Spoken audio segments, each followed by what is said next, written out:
श्रावण महिन्यात तुम्हालाही वेळेअभावी भगवान शिवाची षोडशोपचारे किंवा पंचोपचारे पूजा करणे शक्य नसेल तर आपल्या राशीनुसार शिवपूजन नक्की करून पहा। मेष आणि वृश्चिक राशीच्या लोकांनी भगवान शिवाला दह्याचा अभिषेक करावा, लाल गुलाल, लाल गुलाब आणि मसूर अर्पण करावेत।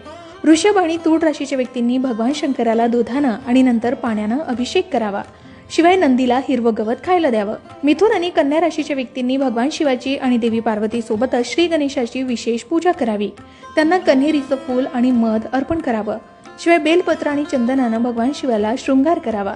कर्क राशीच्या व्यक्तींनी भगवान शिवाला दूध आणि दही अर्पण करावं।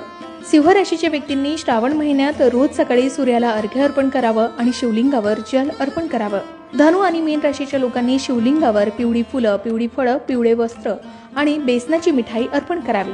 मकर आणि कुंभ राशीच्या व्यक्तींनी निळ्या फुलांनी भगवान शिवाची पूजा करावी। त्याचबरोबर शिवलिंगावर काळे तीळ अर्पण करावेत।